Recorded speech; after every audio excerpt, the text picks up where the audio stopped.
Okay.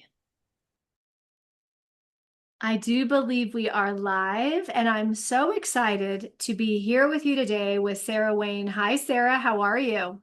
Hey, Monique. Hi, everyone. Doing well. Nice to be here. Absolutely. So, Sarah, we're going to have this conversation today about brain fog. It's not mom brain. It's not getting older.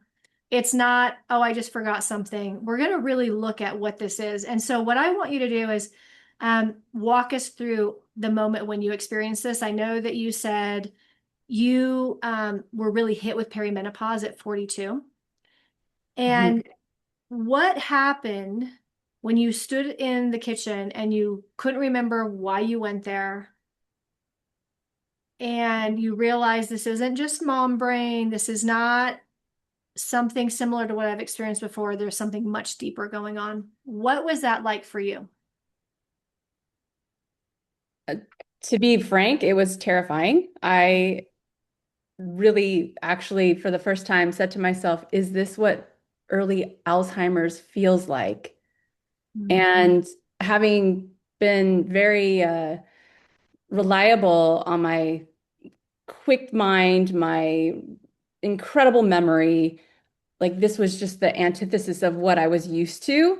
Uh, it freaked me out. So I didn't know if I was having some serious cognitive decline. I didn't know if I needed to start talking to my mom about what it runs in the family. And I was looking up things and I just realized like this really needs more than the support I thought I needed to get through this identity crisis. So Yeah, my absolutely. And I think you touched on something there where it's terrifying because you know who you used to be, the memory you used to have, the sharpness that you had. And when that moment happens, when it's gone, Mhm. it's very scary. Yeah.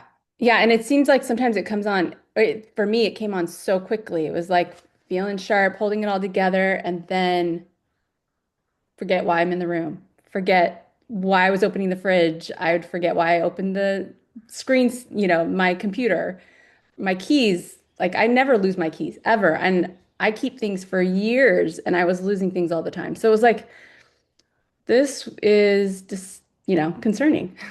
Yes, absolutely. So, what is really going on in the brain during perimenopause? Because I know it there's not a one size fits all. It's not like you can just tell every woman like do this, do this, do this, do this and everyone's going to have the same result. It's a very unique experience. So, what's really going on in the brain when this happens? Yeah, so obviously everyone's brain responds differently, but essentially parts of the brain are going to sleep. You can actually see this in MRIs and brain scans that part of our brain starts to go to sleep and rearrange, and new parts start coming online. Now, the degree of which that happens, I think, has so much to do with the nuance of what's going on in your body before you get there. Because there is a foundation for everyone with how your blood sugar is regulated, your stress levels, how you take care of yourself, what kind of your nutrient levels are at this stage of the game, your adrenals, all of it's take like into consideration, right? And then your specific experience unfolds based on where your body's been the last, you know, few years, I think leading up into it. This is such a good point, and I think it's worth highlighting and underlining. So, what a lot of women may not want to look at, right? The conversation is not often had, is the woman who is eating healthy, who is sleeping, who's exercising, who's taking care of herself is going to have a dramatically different experience and set point, starting point than the woman who's maybe doing a bottle of wine at night, hitting the fast food, less conscious on the food, hasn't moved in 10, 15, 20 years. There, there's different things that this is going to impact the intensity, right? And how the body responds. Right. And I will add that having gone into that phase in my 40s, I was eating healthy for the most part, not Mhm. perfect, but I was eating clean, organic, mostly balanced meals, and I was exercising. I had meditation practices. I had lots of things going well, but I had a life that was like filled with stress, just in all directions. And so I think you can do a lot of things right and still have some reckoning to do. Oh And yeah. I believe that's what it is when we come into this phase where our hormones start shifting and not being reliable. We have to call upon different parts of ourselves to get through that, to really like navigate it, right? So I think you could also be doing all the right things. I'm using air quotes here, but like, and still have a really challenging experience going through the transition of your hormones fluctuating. And I've seen people who also had a great experience and didn't have this happen, right? So you never know what you're gonna get. You could look at what your mom experienced, but you still never know what you're gonna get. No, you don't. It's a very individual thing. And you're right. There's so many aspects of your life. And also, everybody's experience is super unique. Also, I've watched some people where it hits them kind of like that moment when you're in the kitchen Yeah. and they make some changes, they fine tune, and boom, as instantly and quickly and suddenly as it came in, it goes out. Others, they have a longer road. Hmm. But through it all, we do have this opportunity to fine tune and really begin to pay attention to everything, right? All of this that has been outward focus can become inward focused. Yeah. So important. Yeah, absolutely. So if somebody is watching this and thinking, yeah, I'm dealing with that. I walk into the kitchen or I space out client calls when I didn't ever do that. Or, Mhm. I tell my kid I'm going to be there and oh my gosh, like exactly what you said. When the brain shuts down, it's almost like these blackout moments. You knew it, you had it, and then you lost it. Mhm. Just like that. So if someone's experiencing this, what's the first thing that they should know?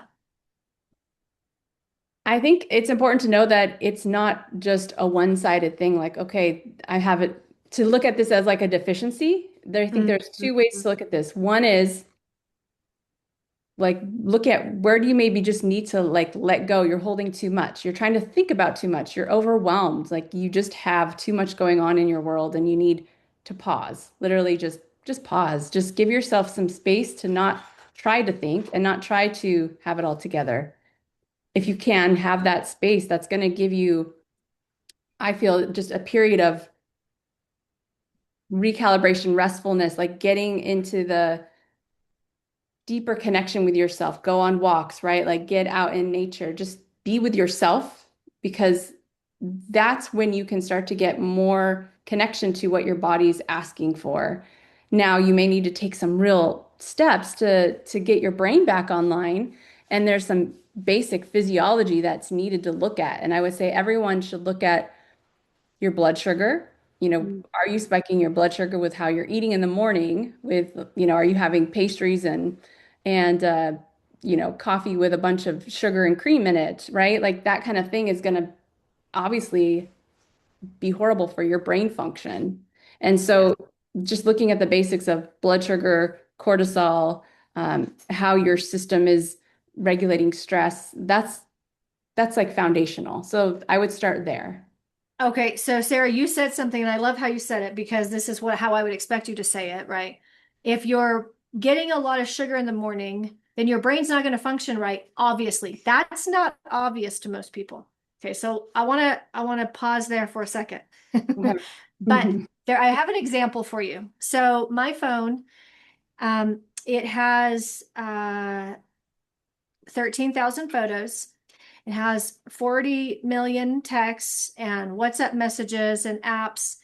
And last week, I was putting all of my appointments into my phone because I always like it in my scheduler, but I also like it in my phone.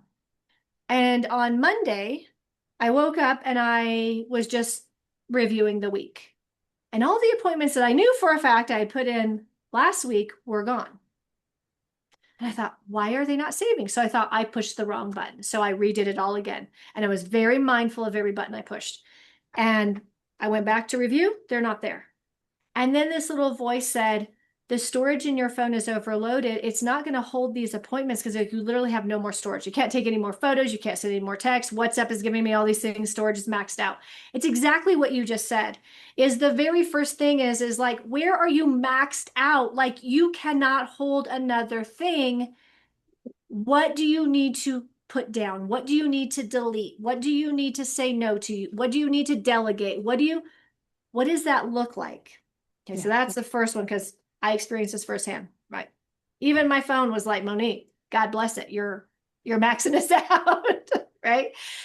But then you said something that I found for me personally. So when we've had conversations, I told you this is when I had that scary moment, is when I just got a new client that you actually referred, just took her money. I knew she had an onboarding call, had a blackout blank moment, and 2 hours after her call remembered and was so embarrassed. Yeah. And when I asked what's going on, why am I doing this? And then I did a meditation and a nap. What I heard is don't have tea first thing in the morning anymore. So I had always started my morning with a cup of tea. It had honey. If I did something fancy, it had sugar and cream and foamed milk and all the things, right? I stopped doing that and immediately felt a difference mentally. So any sugar in the morning, I noticed was a big no-go. Absolutely no sugar, no, absolutely nothing. Yeah. And then you said another key thing is that cortisol level in the morning, that stress that's already like churning in your body. That's how I would describe it. You've already got a Mhm. certain level of stress. I started doing anything in the morning. Walk around the house, do 10 minutes of yoga, do qigong, absolutely anything, even if it's for a short period of time, burn that cortisol off. Yep. Don't have anything sweet. The day goes completely differently. I'm thinking like myself. Isn't that amazing? Yeah. A few little tweaks, right? Like balance the blood sugar, ride the cortisol wave by doing movement. That's the best time to do some form of movement in your body, whether it's a walk, whether it's some a hit workout or whether it's, doing some push-ups. Like I always make sure I at least do 10, 20 push-ups, lunges, first thing in the morning. I'm doing that. Like that's if you can just add those two things and you're not doing that already, and you make sure you hydrate yourself in the morning with really good mineral rich water because minerals are the foundation for all the misfiring in your body. I will tell you that. That's very true. Bingo. You have to make sure you've got your minerals because stress and everything just really leaches all the minerals out of Sucks it your out. body. And that is going to make the biggest difference right there. 100%. You'll And you make know what? better decisions down the line. Like you said, the day goes better, right? Everything you can feel the dominoes are not, it's like you take certain actions in the morning and it's like those dominoes are falling in the worst way possible. And you Yeah. get to 3 o'clock and then you do it all again. Then you put you're stressed out, you're tired, you're not focused, and then you throw more sugar and caffeine on it and like, you know what And I mean? here's the thing that's interesting is like even things we think of as healthy, like I would eat an apple and some peanut butter, thinking, great, that's giving me what I need. It's a little, it's whole food. And that actually would ruin my brain if I ate that. So I had to go to eating, whether it was eggs or some meat or cottage cheese, something really dense for my body made all the difference. It's like, I was under the impression that I was very healthy doing vegetarian most of my, last 20 years really. And it felt great until it didn't feel great. So I think checking in and knowing that what your body fuel needed in the past changes. It's not that that was wrong or bad to eat that way. It's just that when your hormones are changing in different fluctuations, you require different nutrient levels, So specific true. protein. And I see some people talking, oh, the protein thing, oh, the protein thing. It's like, no, really. Yeah, It it's makes such a essential. difference.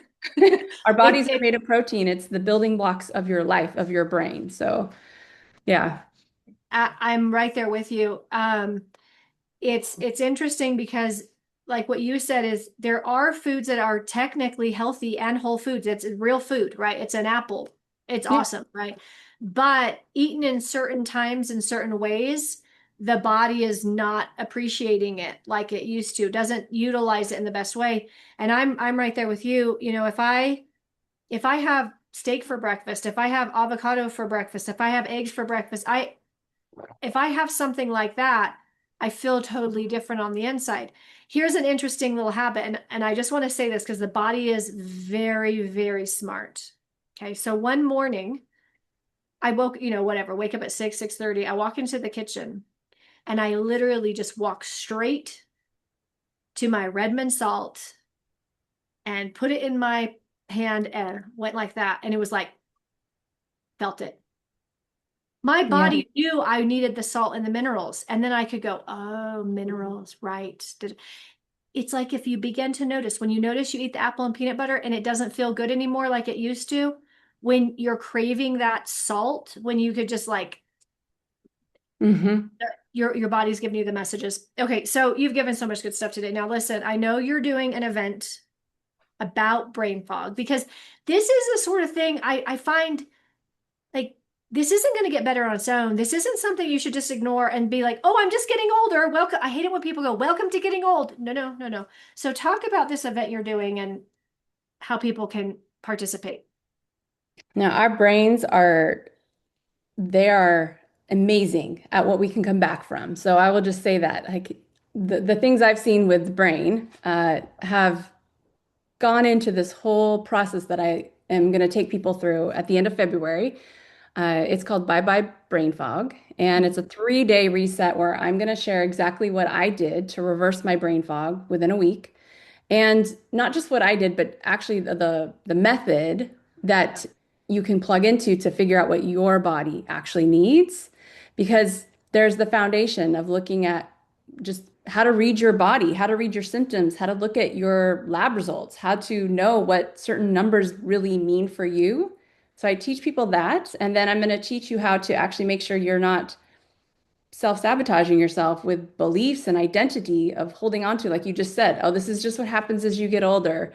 Oh, I guess this is just my decline, or, this is menopause or whatever. Those ways of thinking and holding judgments about ourselves really do interfere with the results we get. So we work on that. And then I help you create your own purify plan where you actually develop something that's going to support your body at the capacity it's ready for to purify and release the toxins, the things that it does not require in this next phase. And my guarantee is that your brain fog will absolutely improve if you apply these steps. So, yeah, I'm really excited to share this. It's completely new. I've never, besides with my one-on-one clients, I've never shared this in a group way. So, or in a way like this. In a So, public way like this. yeah, in a public way. I'm so excited because I know you know your stuff, not only from a nutrition standpoint, but from a metaphysical, from a brain. I mean, you've studied the brain for your own reasons and for your family. Mhm. You have all of these tools, and I like what you said. It's about plugging into the framework and a process so you can go from where you are to feeling so sharp, so on it again. So I'm going to make sure that I drop all of the details for that. Sarah, when is this happening? We go live February 24th, and there'll be a little special rate. So, yeah, if you register before February 20th, you'll get the special rate. Excellent. I want to encourage all of my entrepreneur friends, women clients to get into this because what I can tell you is this is my observation. I told you, Sarah, this before we hit the button. Hmm. When I'm having private sessions with clients and they're telling me, I just don't feel as confident as I once did. I don't really want to get on camera. I'm a little nervous about doing this because I don't know when I'm going to be on and sharp and when I'm not. And I go, hold on, this is perimenopause brain and brain fog. And because it's not being looked at and it's not being addressed, it's eroding the confidence. It's creating this like, I don't want to move forward with this because I'm not sure where I'm going to be. this is worth looking at. You have the person who can help you right in front of you. I'll drop all of the details and we'll get everyone in. Sarah, where else can people follow you? Is there any other, places that you can give us, or should we just put people to your event? The event's a great place to find me. You can also find me on YouTube and Sarah Lynn Wayne and Facebook as well. I'm mostly over on YouTube and my website, sarahlynnwayne.com. And Perfect. yeah, I'd love to hear from you and connect with you if you are struggling with perimenopause, because it does not have to be a struggle. No, I want you to look at this woman, okay? You, Sarah, are a living, breathing example of what perimenopause can look like and feel like. We will not accept anything less. You have figured out how to thrive through it, and I know you're going to help so many women do the same. Thank you, Monique.